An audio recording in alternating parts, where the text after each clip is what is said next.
WHQR Public Media, this is the Newsroom. I'm Ben Schachtman. Thanks for joining us. On today's show, highlights from WHQR's recent luncheon, featuring special guest NPR Senior Political Correspondent Tamara Keith, co-host of the NPR Politics Podcast, and host of a new series, Swing Shift, which follows voters in swing states over the next 2 years. Later on today's show, we'll have Keith's question and answer session with our audience, as well as a sit-down with me here at the WHQR studios. But first, her remarks from our luncheon. I am going to start by apologizing because this speech is not necessarily going to be an uplifting chat. Although I feel very passionately about the critical role of an independent press in a functioning democracy, thinking too hard about the state of our democracy or my industry can be pretty depressing. In fact, Americans are so politically polarized, I feel that one of the few things we may all agree on is that things are pretty broken right now. Though, of course, the various factions don't agree on what's wrong or how it can be fixed. So as part of my new role as a senior political correspondent, I am working on a new project that tracks swing voters. It's called Swing Shift, and the first 2 stories in the series have aired already. This series is intended to last through the 2028 election. These are people in swing states. Most of them voted for President Biden in 2020 and then voted for President Trump in 2024, though a couple swung in the other direction. And the conversations that I've had with them have been eye-opening. I asked them for one word or phrase to describe the current state of the country. Now, remember, these are all people who have voted for our current president at least once. Here are the words, and I assume you may agree with some of them.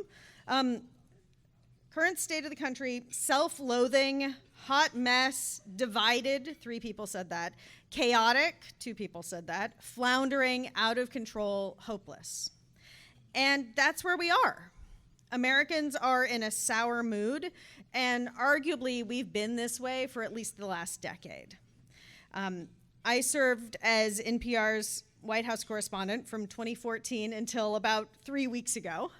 And now I am Senior Political Correspondent, which I'm still trying to define, but I'm still obviously very much in the political mix. But I get a little bit more time to work on stories that are more thinky, I guess you could say. Stories about where the country is headed and what a post-Trump reality might look like for both political parties. Because they've both been so defined by this one person for so many years now. I've covered Congress. I covered the last 2 years of the Obama administration, covered Hillary Clinton's campaign, the entire Trump administration, the entire Biden administration, the very brief Harris campaign, and now we are in the second year of the second Trump administration. And I can say with confidence that covering the White House is like no other beat in journalism. I have flown on Air Force One more times than I can count. I have zoomed through the streets of cities around the globe as part of the president's motorcade. And I've asked questions presidents would rather not answer, everywhere from Air Force One to the Oval Office to a military cemetery in France. It's all part of the job. So one Sunday in late 2018, I got a call asking if I could come to the White House immediately.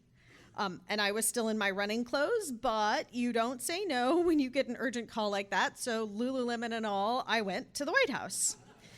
And when I got there, I went up to the press secretary's office. It was Sarah Sanders at the time, and she told me to leave my purse and cell phone outside.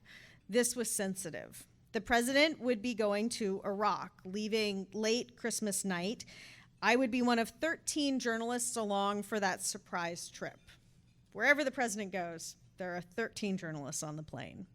For security reasons, it had to stay quiet. I could only tell my husband and one editor, and only in person, not over the phone, not over text, not over email.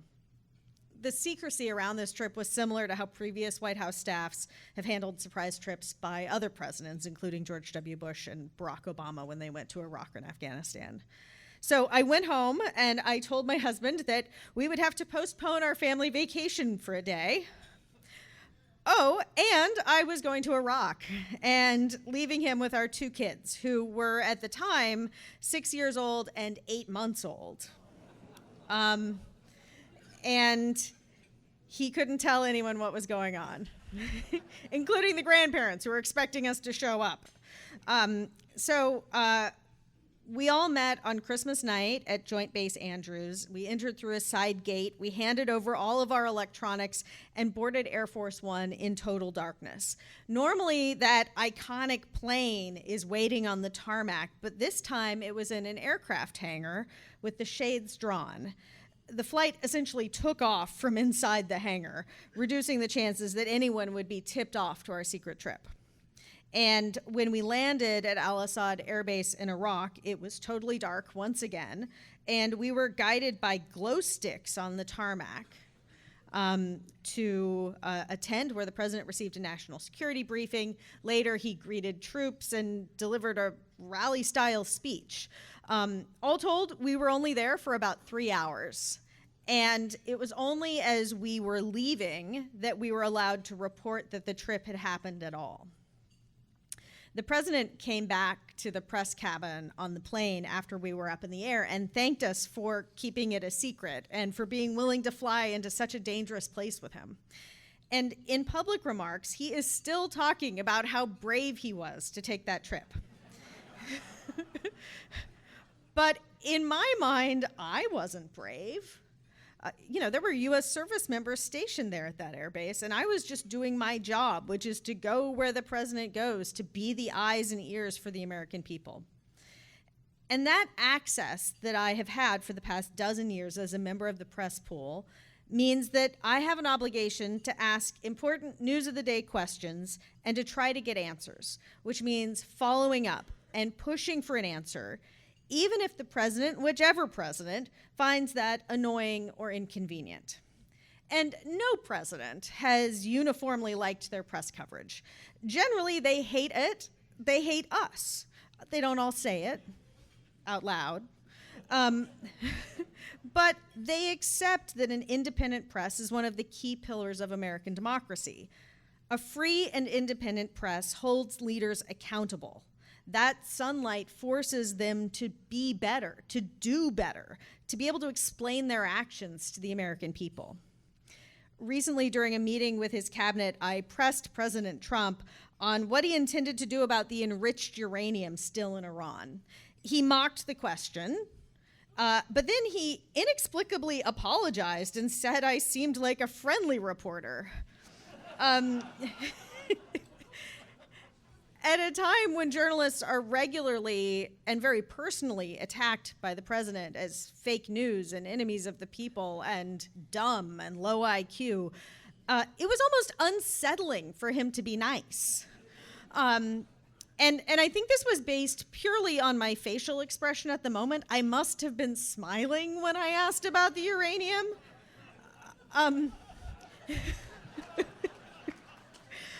Even though I've been covering him for years and he has answered dozens of my questions and called on me repeatedly, I very seriously doubt that President Trump knows who I am or who I work for. And if he had asked, which he often does, who are you with, he would have been in for quite a surprise. As you all know too well, the president worked with Republicans in Congress to zero out our public funding, something that has been essential to NPR's existence since our founding 55 years ago. In recent remarks, he has talked about NPR and PBS as if we no longer exist. But that couldn't be further from the truth. Yes, public broadcasting, public media is adjusting to a new reality, and we've had some very painful layoffs in the last week or so at NPR. But we continue to thrive and report fearlessly, emboldened rather than chastened. And we are still public radio. In fact, now more than ever, your support, the public's support, allows us to do what we do.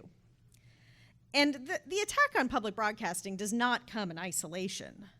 We are just one example of a multi-front assault on independent media in the United States. President Trump's anti-press rhetoric has been, a long-standing feature of his political persona. Even as he regularly takes calls from reporters on his cell phone and answers questions at length, he is far more available than any of the other presidents or politicians I've covered. In the midst of a recent sit-down interview, though, Trump objected to a question from the anchor by saying, "You're horrible people, horrible people." Longtime 60 Minutes correspondent Leslie Stahl described a conversation she had with then-candidate Trump back in 2016.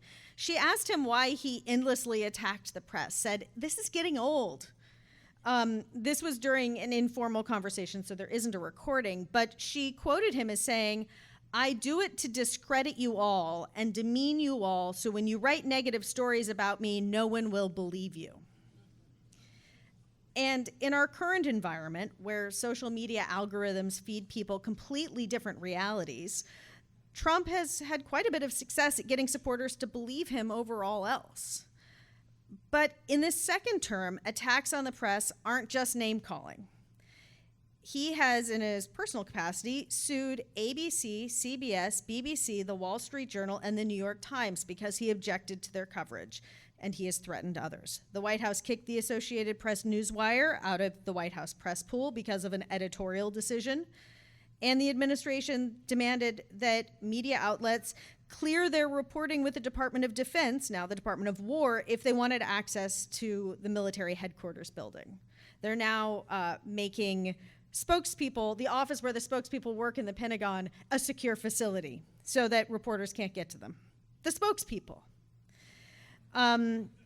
He has encouraged government regulators to apply pressure to news outlets and their corporate parents.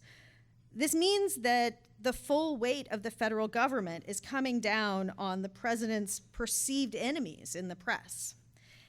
And this comes in a larger context. Since taking office, President Trump has systematically fired the government's independent watchdogs, the inspectors general looking for waste, fraud, and abuse at federal agency, the head of the Office of Government Ethics, whose job is to prevent conflicts of interest in the executive branch, the head of the Office of Special Counsel, which exists to protect government whistleblowers and look for violations of the Hatch Act. Social media companies from Twitter to TikTok are now owned and operated by the president's allies, as is CBS and soon to be CNN. The president and his allies have made fast work of controlling the means by which so many Americans get information. There's just not a lot of truly independent media out there these days. Small family-run local newspapers are folding at an alarming rate. Local TV is being bought up by big corporations with agendas. TV networks face consolidation and corporate and political meddling, as we've all discussed with CBS, for instance. But public broadcasting is a bulwark against this erosion. We are independent. We are fact-based. We are in communities all over the country that long ago lost their local papers. I was in China recently with President Trump, and as we waited for the leaders to arrive at an event, a Chinese journalist, who I think was maybe a spy, asked me why so many American reporters were there. With Tiananmen Square right next to us, I told her, in America we have free speech and freedom of the press, and we take that seriously. She was recording. The importance of a free press was written into our founding documents, right there in the First Amendment of the Constitution. Thomas Jefferson is famous for saying, and I quote, "Were it left to me to decide whether we should have a government without newspapers or newspapers without a government, I should not hesitate a moment to prefer the latter." In 1786, he wrote, "Our liberty depends on the freedom of the press, and that cannot be limited without being lost." A little more than a month ago, I got dressed up in a ball gown to attend the annual White House Correspondents Association dinner in Washington, D.C. It is a televised dinner to honor the work of journalists and make our case to the broader American public about the continuing need for a free and independent press in American society. A recent poll found that public approval of the press has reached a new low. Just 28% of Americans have a great deal or a fair amount of trust in newspapers, television, and radio to report the news fully, accurately, and fairly. When Gallup first began polling the public on trust in the media in the 1970s, that trust was up around 70%. So we need to tell our story. We need to work to win back trust. I'm a former president of the White House Correspondents Association, and although I have incredibly mixed feelings about the spectacle that silly dinner has become, I approached it as an opportunity to reach people, to humanize the press, to share our passion with people who may not understand what we do, why we do it, or the rigorous professional standards that we follow. So I was in that big basement ballroom in Washington, D.C. with 2,600 other people, many of them very important, when I heard a burst of gunfire. A lot of us did. It was distant and a little hard to tell what it was in those first few seconds. Like maybe it was just some plates falling. No, wait. There were suddenly dozens of Secret Service agents running down the center aisle. Get down. Yes, okay, so we ducked. We got under the tables. And while I was under the table, but also peeking up, because my reporter instincts continue to be stronger than my self-preservation instincts, there were Secret Service agents in tactical gear on stage aiming rifles toward the crowd, making sure that there wasn't a threat in the room. The president and vice president were cleared from the stage. Cabinet secretaries and the Speaker of the House, those in the presidential line of succession, were rapidly removed from the room by agents climbing over tables and chairs to get to them. And I had arrived at that dinner that night, filled with dread about what could happen, but my fears were mostly related to what the president might say. How he would mock the press and undermine the mission of the organization. I didn't imagine an outbreak of violence. Slowly, we got up off the floor, a little in shock, and then the journalists in the room started doing what we do. We started reporting. I went up to the front of the room and stood on the platform where the night's entertainer, a magician, was supposed to, or a mentalist? He's a mentalist. Whatever he was supposed to do, he was going to do it on that platform. And I looked at the head table. Roles and place settings were largely untouched, like a still life painting, and I looked for blood and bullet holes. And seeing none, I was relieved.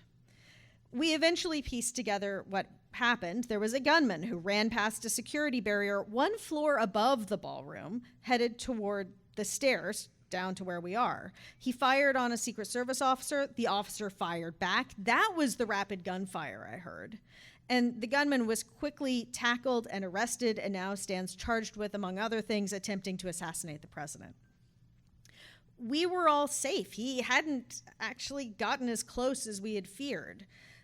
But the evening's events have still required some processing, because a space that we thought was safe was a target, though in this time of repeated political violence, maybe we shouldn't have been all that surprised. A news gala turned into a news story, and for all the wrong reasons. So ultimately, the dinner was called off, the president returned to the White House, and he held a press conference in the briefing room where everyone was wearing formal wear. I was not there, my colleague Deepa Shivaram was there. The president's tone was conciliatory. He talked about the fact that the event was dedicated to freedom of speech. He talked about the unity he saw in the ballroom. And he insisted that the dinner must be held again. Less than 24 hours, though, he was calling us horrible people. The dinner has now been rescheduled for next month, and the president announced on Truth Social that he is coming, quote, "I don't know whether or not I will give the same rather nasty statements, at least as it concerns certain people, but we will soon find out. In any event, it will be a hot ticket." And so I have those same feelings of dread that I had before the original dinner. For the past 12 years, I have reported from a place of incredible privilege. I have been in the front row watching history unfold, sometimes playing a bit part in that history by asking the right question at the right moment. It is a huge responsibility, and I would argue that more than just about any other journalism job, White House reporters are under incredible pressure and face intense scrutiny. And they should. We should. We're reporting on the President of the United States and how his decisions affect people's lives. How we report on it can affect how the public perceives the president and his policies. In October of 2023, after the October 7th terror attack in Israel, President Biden flew to Tel Aviv, and I had the honor and responsibility of being the radio pooler for that trip. Shortly before landing, a security official came back to the press cabin on Air Force One to brief us about the security protocols on the ground. And I have been on a lot of trips, but I have never gotten a briefing quite like this. Israel was under regular rocket fire. The region was just crackling with violence and tension, and we were given instructions on what to do if there was an air raid siren, how to avoid getting separated from the president's security bubble, and we were given pins to wear on our lapels. These are known as hard pins, and they are never given to the press. The Secret Service is there to protect one man. But the President of the United States doesn't often fly into a country at war like that. Once in Tel Aviv, the motorcade pulled up to a fancy hotel with a luxurious basement conference center that also happened to double as a bomb shelter. President Biden met with Prime Minister Netanyahu and the Israeli War Cabinet, and we were there in the room documenting the conversations when Biden spoke to survivors and first responders who had witnessed what happened. And then, just as quickly as we arrived, we were back in the air. I wrote a story about the events of that day that would air on Morning Edition the next day, and I thought I had it done. It was written, I was ready for an edit, and then we landed in Germany for refueling. I changed into sweatpants and a t-shirt, and I took my shoes off to get ready to sleep all the way home. And then somebody came back and said, "You have a visitor coming." And there was like barely time to get my recording equipment ready before President Biden walked into the press cabin to give us an update on a call that he'd had with Egypt's leader. And we all asked the president multiple rounds of questions. He made news. I still didn't have my shoes on. So one other story I will tell you, which is just a little random, so forgive me. But part of the job is just sometimes asking the question that needs to be asked. So in September of 2020, I was part of the traveling press for a Trump campaign rally in Minnesota. And it was the kind of rally speech I have seen him give dozens of times before. And I was trying to figure out what the heck I was going to say about it on the radio the next morning when I got a text from my boss saying that Ruth Bader Ginsburg, Supreme Court Justice, was dead. And she had been battling cancer, so it wasn't necessarily a surprise, but it was a big moment in this political climate. The president didn't know it yet. So he was up there giving a speech. He kept mentioning the Supreme Court, and the cheers kept getting louder and louder, but he didn't know. Normally after the speech, the president would rush back to Air Force One and the press corps wouldn't even see him board. But this time, given the news, the White House wanted to make sure we got his reaction. So they moved us, before the speech was over, to a spot right under the wing of Air Force One so we could shout questions as Trump boarded the plane. And it turns out I was the loudest one in the traveling press corps that night. I don't know how that happens. And so I was the one that shouted loud enough for him to hear, to come over and react to the passing of Justice Ginsburg. And he responded as if it was his first time hearing the news, as if I had just broken the news to him right then. He reacted with surprise and said something gracious about her being a great person. And his answer to that question, with Tiny Dancer blaring in the background, became a meme. It is still a meme. The thing where he's like, "I'm just hearing this for the first time." That's because I made the meme.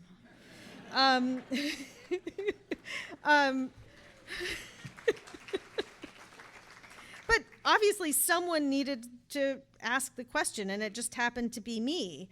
I will say, though, my proudest accomplishment from that night was that I was able to feed that audio back to the rest of the press corps before Air Force One went wheels up. And it is important to know that there is no Wi-Fi for the press on Air Force One. So if that door closes before you get your report out, they're not getting it until you land. But we did it. I got the audio back to Washington. So before I close out, and then we will do questions, so that'll be the fun part. I would like to offer something of a prescription for what ails us, though I will readily admit that I don't have a fix for all that ails us. But we're in an era where national politics has nearly replaced sports as America's pastime, and that is not healthy for anyone. It puts people on rival teams. It fills an increasing share of people's headspace with fights that feel huge in the moment but will be forgotten within days. And then the next outrage comes along. And it means people are so exhausted, they just don't even want to turn on the news, which is both bad for the business of journalism, but also bad for democracy. Trust in American institutions, not just the press, is incredibly low. And that opens people up to believe conspiracy theories or to think they can do their own research on the internet and come up with a better answer than what professional journalists are reporting. There are many people who are more than willing to trust some random person putting videos on YouTube and TikTok and calling themselves a citizen journalist than those that they malign in the mainstream media. And if people don't trust those of us who are in the accountability business, then there is less accountability. So, given this fairly depressing landscape, what can any of us do? As a journalist, I can continue to do my best to do good work, knowing that each day is an opportunity to do better journalism. And every day isn't going to be perfect. So I put one foot in front of the other, ask questions, write stories, shine light on what policy decisions in Washington mean for the rest of us. And in my new job, one goal is to do stories that allow people to better understand their fellow Americans, to see each other as complex humans and not just avatars of rage. What can you do? You're doing it right now. You are supporting real journalism. You are engaging in your community by being here. I encourage you, if there's somebody at your table that you don't know, introduce yourself. Get to know new people. Learn about them and their interests. And don't give up on friends and neighbors you disagree with politically.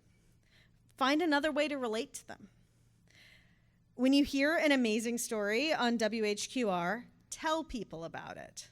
Like casually, like not in a preachy way, but like, wow, I just heard the most amazing thing. I just want to tell you about it. A free and independent press isn't a guarantee, but I believe that it's worth fighting for, and I believe that you agree because you are here. So thank you.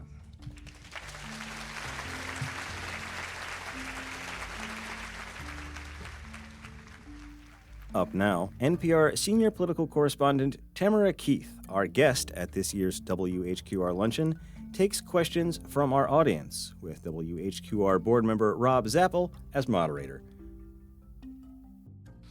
What do you think the news media landscape lacks the most right now, besides lacking federal funding in public media?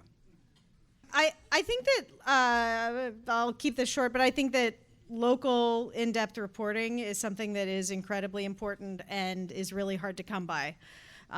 In more and more communities, there are news deserts. And, just like at the federal level, sunlight is an antiseptic, it is incredibly important at the local level. And I know the station here is doing great work. I find that leaders at the local level don't always love the scrutiny, but they value it. And so I think we need more of that.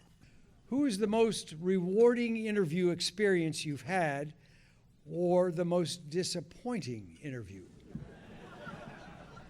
Oh gosh, that's a hard one. I think that my most rewarding interviews are actually with like people you would have never heard of because they're just regular, normal people.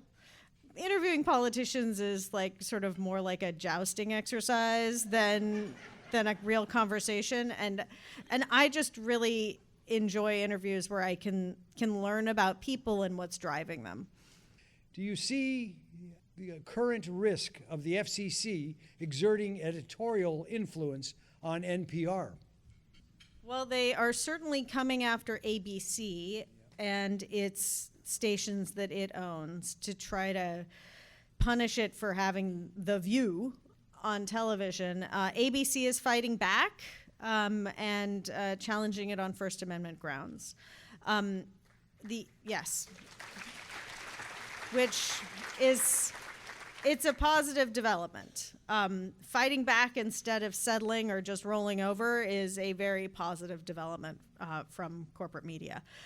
I don't know that, I know that the FCC has requested information from local stations. I know that our teams are working about underwriting and some other things, but I think we're clean, is my understanding. And we have always been extremely careful about how we phrase our underwriting.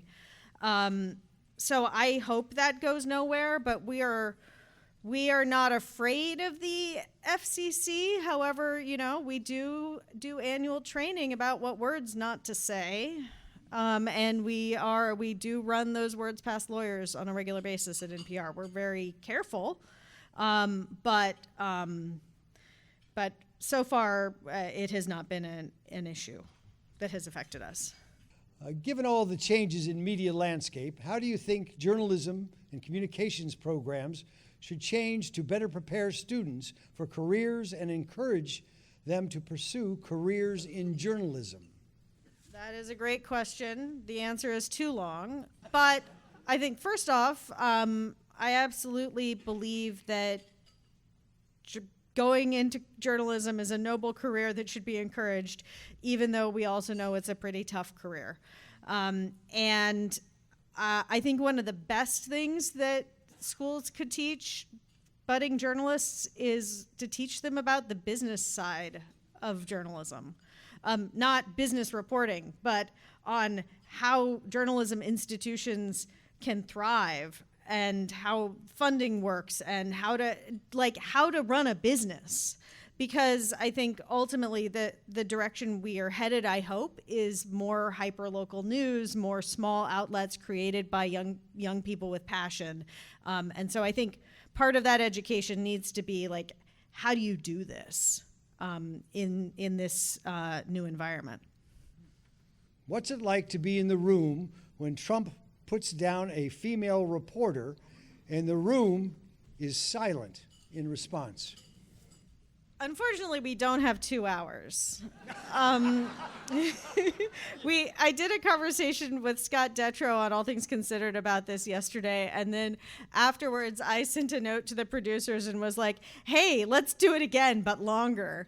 Because I have a lot of thoughts. I think it's incredibly challenging. I think that when the president insults a journalist, it is a reflection on him. It is not a reflection on us.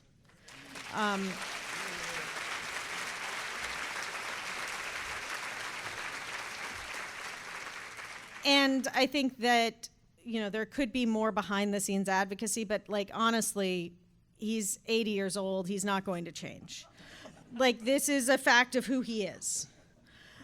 What can we do in the room? It usually isn't silent. What it usually is somebody else is shouting a completely unrelated question and allows him to change the subject. What I think we should be doing as a press corps is whoever gets called on next needs to ask the question he was dodging. Because it is, no matter who the president is, it is not our job to fight with the president. That only makes us the story. And I think that we've learned the hard way that that is not a good path for journalists. We don't want to be the story.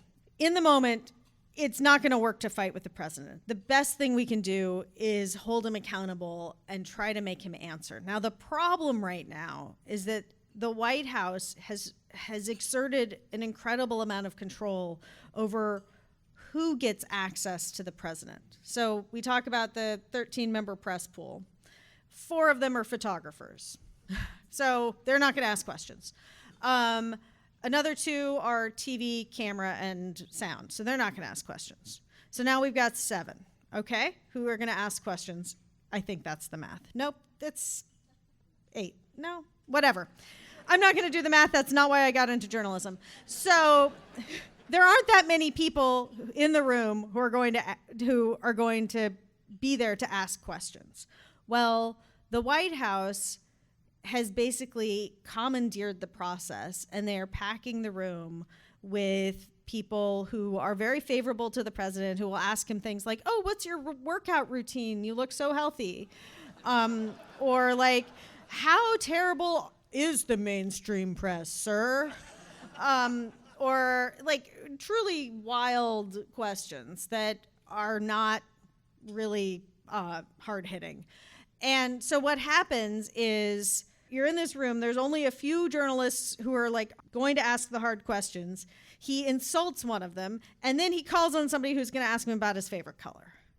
And so the silence is not necessarily because we don't want to say something. The silence is because it moves on so quickly in that sort of environment. And then everybody's out for themselves, and so they're asking whatever their question is. And I am advocating, obviously loudly in this room, but also anywhere I can with my colleagues, that we just have to ask the question that reporter was asking. Even if that shuts down the press conference, let's just keep asking.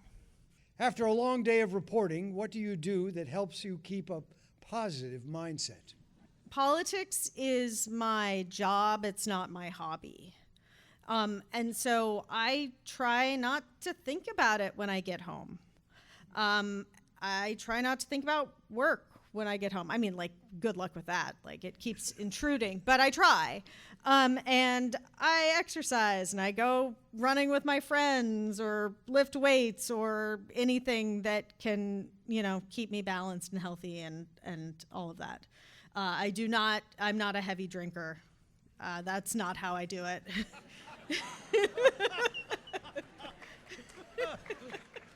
What advice would you give to young, aspiring female journalists? We also don't have 2 hours for this, but the things I would say are there are going to be a lot of people who say, and like especially seasoned journalists who say, "Why do you want to get into journalism? It's so tough. There's going to be layoffs. Don't you want like steady pay and employment? Like, don't do it. Just don't do it." I don't know how many people we're discouraging along the way. But if you believe in it and you want to tell those stories, then don't take no for an answer. Don't let the naysayers convince you, and certainly don't convince yourself that you can't do it. Just keep doing journalism. And that may mean that you're producing a podcast that like only 10 people listen to for a while, but you're getting the practice that you need. It may mean that you're freelancing. It may mean that you don't have like a steady job for a while. And that's okay, because journalism, like any skill, takes time and practice and repetitions, and the best way to do journalism is to just do journalism, and just keep doing it until you rule the world or something. If you were given the choice of either being able to fly or turning invisible, which would you choose and why? This is great. I would definitely be invisible so that I could hear what other people are saying. Be a fly on the wall without having to be a fly.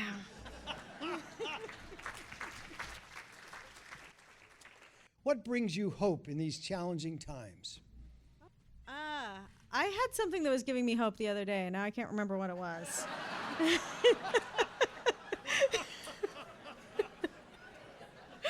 I'll go with this. This room is giving me hope because this is crazy.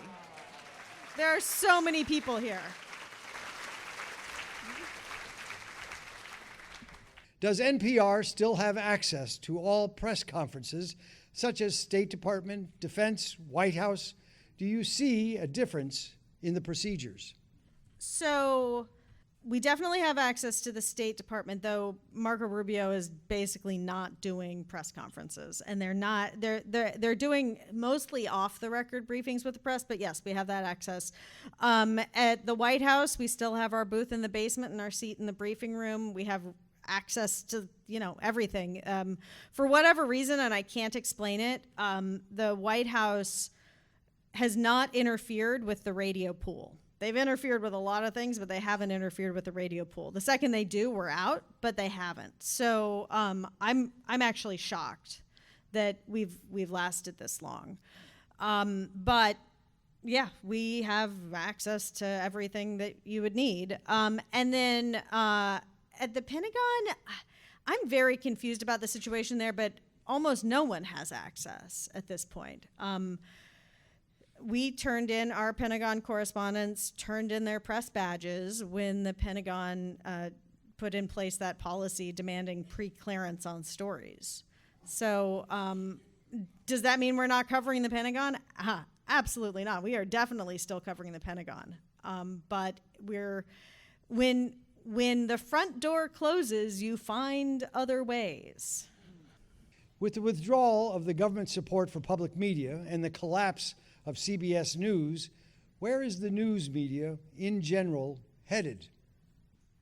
Yeah, that one might be too big. I think that I can't tell you where we're headed. I think we're in a period of disruption. I think it's not just about the defunding and the corporate changes and all of this, but it's also about people's patterns. It's about AI disrupting even how people search for information and how people receive information.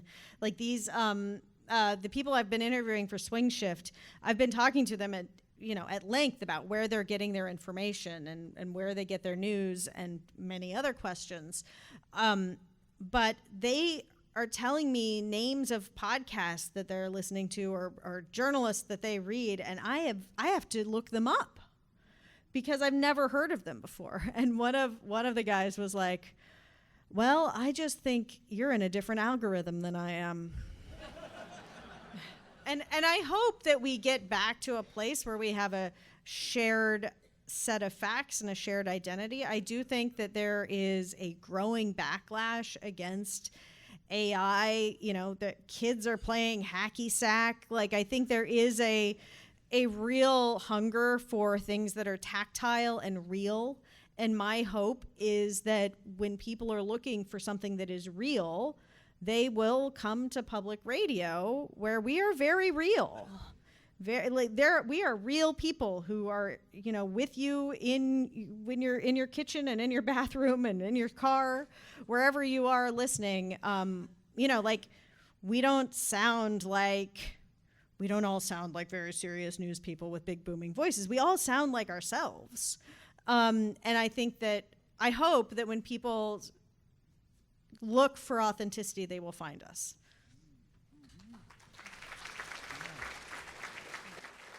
You always deliver the news with a smile in your voice. How do you handle disturbing stories without revealing your inner approval or disapproval? So that's my job. And as I said before, politics, because I knew I wanted to be a journalist from the time I was a tiny child, I just never allowed myself to take politics personally. And as a result, maybe I'm dead inside, I don't know, but I'm also, our audience doesn't all think one way. In fact, our audience is incredibly diverse, and there are a wide range of people who are listening to what we put out there. And I don't want to do something that's going to make someone turn their radio off. even if it might be really satisfying to other people who are listening. Will there ever be an end to the Iran war? I mean, all things end. Yeah, this didn't last 4 to 6 weeks. And it's really not clear how this ends. There's not a good path. There's not a good answer. Before the war started, the Strait of Hormuz was open for free passage as an international waterway. It is now not open for free passage, and it is a bargaining chip in any effort to get to an enduring peace. And I'm not sure, the president has some real challenges. I mean, I think how it ends is he declares victory at some point, because he always does. Everything is a victory for President Trump. That's how it ends. But how does he find a way to say it's a win? I'm not as sure. Because he set out some very clear benchmarks, like Iran never having access to a nuclear weapon and getting the nuclear material out of Iran. And I mean, at one point he said he wanted unconditional surrender, which seems not like it's happening.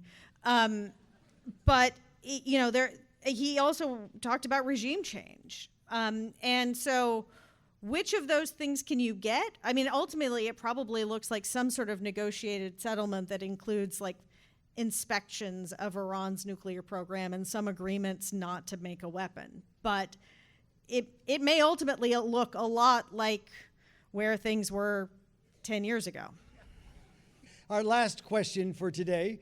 What do you think should the U.S. do about Iran? Okay, well, the good news is my opinion doesn't matter.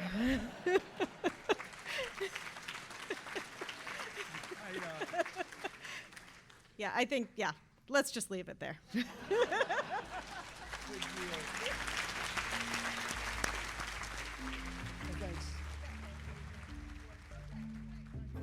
That was NPR senior political correspondent and our guest at this year's luncheon, Tamara Keith. And somewhere during a very busy day between our luncheon and a trip to the beach and her flight back home, Keith spent a little bit of time here at the WHQR studios to answer just a few more questions that I had from some of you and our fellow reporters here at HQR. Tamara Keith, thank you very much for being here. Glad to be with you. So you answered a lot of questions very patiently and candidly from our audience at the luncheon on Friday, which is when we're recording this. So I just have a couple of follow-ups and stuff questions I've had that people wanted me to ask you, if that's okay. Yes. Okay. The first is, how are you doing? Fine. I'm happy. I'm healthy. How is NPR doing? That's a good question. We did just have a series of layoffs which followed people taking voluntary buyouts. It was not a drastic cut, but when anyone in our newsroom loses their job, that is traumatic for all of us. And so this is very fresh, and we are still figuring out how we're adjusting. The management is restructuring the newsroom, I think, in a way that makes some logical sense. But, that's that puts us all on a slightly unsteady footing until we figure out how to adjust and adapt. NPR's leadership felt that they needed to make a pretty significant budget cut to not be in a terrible deficit. And so, we're living with the consequences of that. But they believe that we are going to be on strong footing. And we did just get a major gift of more than $100 million, which is designated to help modernize the NPR network. And, one of the great challenges of this time right now is reaching new audiences and going where people are, because they aren't necessarily seeking out journalism right now. And so that investment hopefully will bring us new audiences, create a better experience for our existing audiences. But that's a long-term project. Right. So here's my segue. Speaking of going to where people are. Yes. You have a new project that I heard about just recently, which I am fascinated by because one of the main complaints we get from NPR listeners, I mean, they're not going anywhere, but they still have things that they want to share with us, is that they feel like they don't hear enough from average American voices on the air. They hear experts, they hear, other journalists, but they don't hear themselves reflected as much. And your new project kind of addresses some of that. I mean, it is not the only solution. I want to hear lots of voices of regular people living their lives and talking about their passions. But this project is called Swing Shift. It is a long-term project, sort of a longitudinal look at about a dozen voters from swing states who have a history of voting for candidates from both parties in this really interesting and tumultuous political moment. President Trump is termed out at the end of 2028, and the Democratic Party is trying to figure out what it is after this terrible loss that they experienced to President Trump and lost trust with so many voters with the switch up from Biden to Harris. So Democrats are trying to figure out who they are, who their voters are, how they talk to those voters. Republicans are trying to figure out what's left when Trump is gone. He has been able to knit together a coalition that it's not clear whether any other person on earth could have knit together. So there are these really big political questions, and I am talking to about a dozen voters who are experts on themselves and how they're feeling, their concerns, their passions, what they want their leaders to do. And, already there are some themes developing, but there is just an incredible frustration with the political system. And I think that is something that we've obviously been watching bubble up for a long time. You had the Tea Party movement. You had President Trump winning. You had President Biden then winning. You have midterms where everything's just swinging back and forth. And what that means is that voters are careening from one party to another, just trying to get someone to make things better. And I think what I hear when I talk to that type of voters, swing voters, is that they really are searching, and they haven't just picked a team. They have the things that are bothering them, and you can never really guess ahead of time what those might be. But it's not just, I'm a lifelong Democrat, I'm a lifelong Republican. It's just a more core level of frustration. Yeah, and a desire for someone to hear them. And, a desire for political leaders to address their problems and not just the needs of, their friends and powerful, their powerful friends. One thing I do note, this is planned to go through 2028, right? Yep. So in the meantime, the Trump administration continues to delight some people, frustrate other people. In reporting on some of the things that are going on in that political sphere, how do you kind of try to keep the car in the middle of the road? There are some voices who are making some very extreme claims. You get your Tim Snyders and your Heather Cox Richardsons who are drawing direct lines in astute and academic ways from past incidences of fascism to what is happening now.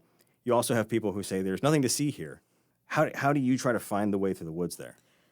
I think that it is important to report as clearly as possible on what the president and the administration are doing, and not just what they're saying, and not just what they're saying that they're doing. But yes, report on what they are doing, what they are trying to achieve, what that means for people's lives. And yes, there are historical echoes. And talking to experts about those historical echoes, but also, my view is going on the radio and shouting fascist is just going to turn off a huge part of the audience. And I think one of the biggest problems we have as a country and as a democracy is that we don't have a lot of shared experiences anymore. We don't have a lot of shared facts, even though facts are supposed to be, like unimpeachable. We don't have a lot of shared information sources. We don't have a lot of shared experiences. It used to be that everyone was watching the same 3 TV networks and they were all watching the same show and talking about it around the water cooler, and we just don't have a lot of shared experiences anymore. I don't want to say something on air that is potentially very satisfying to one part of the audience, but that would completely turn off another part of the audience. And I'll be honest, I'm not a historian. So I don't feel like I'm qualified to make that sort of judgment. What I can do is report honestly and with clarity about what is happening, why it's happening, and whether there is a historical precedent for some of these things. One of the questions I get from our listeners a lot is about the prognosis for the kind of journalism NPR does, which I think you just described nicely. Over the next couple of decades, when there's so many financial and political incentives to gamify or sensationalize, dumb down the news, or to shove it into one silo, or to cram it into a 30-second TikTok, how does, as some people describe David Folkenflik, relentlessly reasonable journalism survive? Well, I mean, sometimes we probably will have to cram it into a 30-second TikTok, but then also do the 5-minute story and the 10-minute conversation. So not just the TikTok? Not just the TikTok. Okay. But I think we do need to find people where they are, wherever they are, and try to inject our form of journalism into that format. We're obviously not going to change the format. But, we had an old NPR CEO who once said, radio isn't going anywhere. It's going everywhere. I think, well, now I'm misquoting. But basically, radio isn't going away. It's just going everywhere. We are going to different places. We have podcasts. We have little clips. All of these things are ways to reach people who are interested in this sort of reporting. And what I would say is that I think people are seeking depth. I think people are seeking reasonableness. I think that some people eventually get pretty tired of every time there's a break, every time we're about to go to commercial, some new tease is there to tell you that, democracy depends on you staying tuned through these vitamin commercials. Not everything is an urgent crisis. When there is an urgent crisis, we're there for that too. The last question I have from audience members, and from me too, if I'm honest, is we have watched a number of news outlets in various ways start to embrace AI. Whether that is automatically generated subheads or entirely large language model assembled counter-opinion pieces. There are so many wonderful examples that I'm sure you're familiar with. As a journalist, how does this strike you? I really believe that people want journalists. They want someone to hold accountable. You can't hold an AI or a large language model accountable for what they produce. And really all of that stuff is derivative off of what we do. Without us, that doesn't exist. Or it's just hallucinated.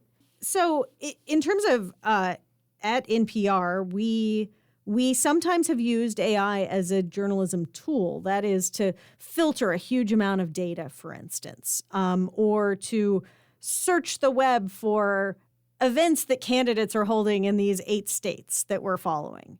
What we are not using it to do is generate content. There have been some experiments with maybe converting newscast spots into stories for the web using AI. Those were not successful. Nuance matters. People are coming to us because we understand the nuance. Every story I do involves a huge amount of reporting. It involves a huge amount of talking to experts and making sure I understand the issue so I can then distill it down into that 3.5 minutes. But there's so much work and so much effort underlying all of that. And people expect us to do that work. During the luncheon, you were talking about, being cautious with language and caring about language and sometimes sending that language to a lawyer. And one of the things we've noticed with AI is that it can be pretty good at some things, but there's always a hallucination to some extent. And when you've got 3 minutes to tell a story about Gaza or Ukraine or the war in Iran or trans rights or anything else where a single word choice could have Kelly McBride calling you, asking you why you chose that word, that seems to me like one of the biggest liabilities is that the incentives behind the good enough overlooks the last yard that journalists and editors and fact checkers have to go. Does that make sense? It does make sense. And good enough is not good enough. Well, I think you could put that on my tombstone. That's good. I'm going to leave it there because you are here in Wilmington, and we would all feel very sad if you did not get to see the beach, which is where we're sending you now. So thank you so much for your time. I'm glad to be here. All right. Well, that's all the time we have for this edition of The Newsroom. Thanks to our guest, NPR Senior Political Correspondent Tamara Keith, and to WHQR's Program Director Ken Campbell for recording and technical support. Music for today's show was provided by If These Trees Could Talk and Blue Dot Sessions. If you have questions, comments, concerns, or an idea for a future show, you can email us at newsroom@whqr.org. I'm Ben Schachtman. Thanks for listening, and I hope you'll join us for the next edition of The Newsroom.